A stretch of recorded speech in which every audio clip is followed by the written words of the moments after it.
4.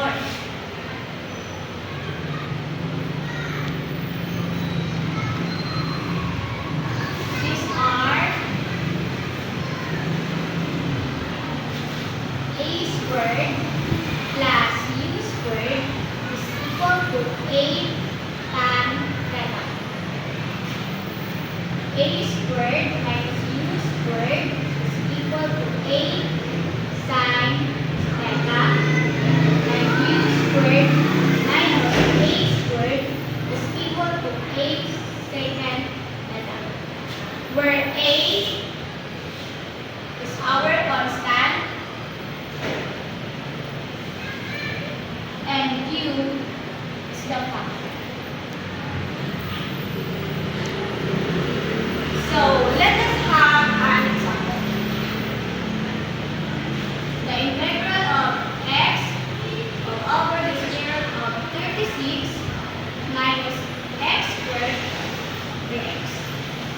So how are we going to solve this integral? First thing to do, take a look at this. So we can write 36 minus x squared as 6 squared minus x squared. So as you can see, 6 squared minus x squared is similar to a squared minus b squared. So that's why we can use a sin theta. 6 is our a and x squared is our function. So we can write this one as 6 sin theta. So left x is equal to 6 sin theta.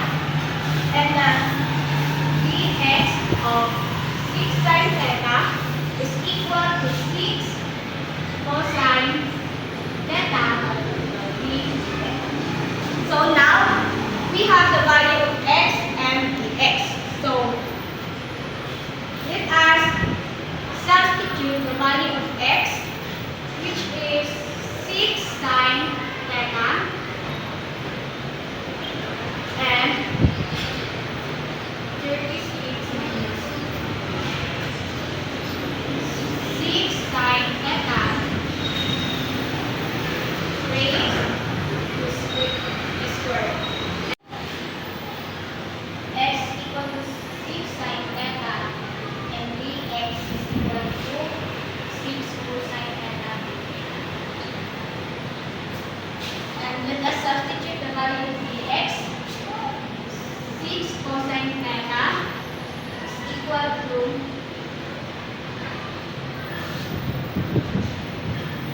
the integral of 6 sin theta and 36. 6 times raised to the second power is 36 sin squared theta. And copy 6 cosine theta with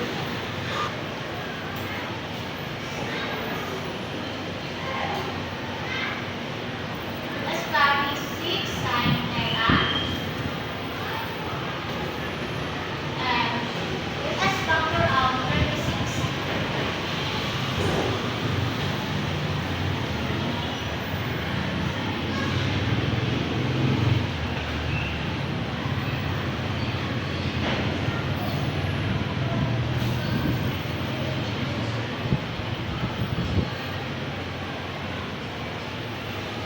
And equal to the integral of 6 sin theta raised of 36. And in the Pythagorean identity, we know that 1 minus sin squared theta is equal to 2 sin squared theta. That's why 1 minus sin squared theta is equal to 2 sin squared theta. And copy is 6 cosine theta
integration.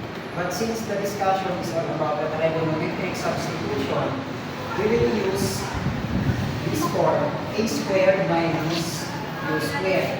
So, in this integral, we can write this one as integral of x square of, we will factor out 4 outside, so 4 times 1/4 minus x squared dx.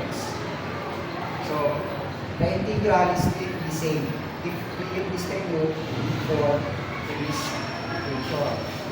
So, we will get the square root 4 outside, so we will have 2 integral of x square root of 1/4 minus x squared dx. So now we can write this in the form a squared minus u squared. So therefore, our a is 1/2 and our u is x. So we will let x is equal to 1/2 sine theta. Differentiating both sides, we have dx is equal to 1/2 cosine theta d theta. We will now substitute the theta word in x word. So we know that our x is 1/2 sine theta. Sine theta. Square root of 1/4 minus 1/2 sine theta squared. And our d theta is 1/2 cosine theta. D theta. Now, by the constant multiple rule of integration, 1/2 times 1/2 is 1/4, and we will bring outside the 1/4. So 1/4 times 2 integral of sine theta square root of 1/4 minus, we will expand 1/2 sine theta squared. So we have 1/4 sine squared theta cosine theta theta. 1/4 times 2, we have 1/2. Integral of, we will factor out 1/4, so we have 1/4 times 1 minus sine squared theta. Sine theta cosine theta d theta. So we know that in Pythagorean identity, we have cosine squared theta plus sine squared theta is equal to 1. So transpose sine squared theta outside. So we have 1 minus sine squared theta is equal to cosine squared theta. So we will replace 1 minus sine squared theta to cosine squared theta. So we will now have 1/2 integral of the square root of 1/4 cosine squared theta sine theta cosine theta d theta. The square root of 1/4 cosine squared theta is 1/2 cosine theta cosine theta sine theta cosine theta d theta. So by constant multiple rule of integration, again, we will bring outside 1/2, so we have 1/4 integral of cosine theta times cosine theta. We have cosine squared theta sine theta d theta. Next, we will use substitution since our integral is in the form integral of u du. So we will use u substitution and let u is equal to cosine theta. Then differentiating both sides, we have du is equal to sine theta theta. So, we will now have 1/4 integral of u squared du. So, the integral of u squared, by power rule, we have u 2 plus 1 all over 2 plus 1 plus c. So, we will now have u cubed all over 4 times 3 plus c. And we know that our u is cosine theta. So, we have cosine theta all over 12 plus c. But take note that this is not our final answer since this is expressed in terms of theta, but our original integral is in terms of x. So, we will use a right triangle as our reference. So, we have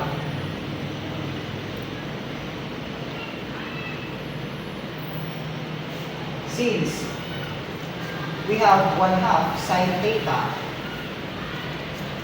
1/2 sine theta is equal to x. So we will get sine theta. So multiplying both sides by 2. So we have sine theta is equal to 2x. So by the trigonometric ratio, we know that sine theta is opposite over hypotenuse. So our opposite is 2x and our hypotenuse is 1. So therefore, by Pythagorean theorem, this is 1 minus 4x squared. By definition of cosine, based from the trigonometric ratio, it is adjacent over hypotenuse. So our adjacent is square root of 1 minus 4x squared, and our hypotenuse is 1. So, our answer here is cosine cube theta all over 12 plus c. So, take note that our cosine theta is the square root of 1 minus 4x squared cube all over 12 plus c. And this is now our final answer. Well done, Mr. Kino. So, it really seems that you really understand the trigonometric substitution. How about you, Ms. Dingle? Do you really understand the trigonometric substitution?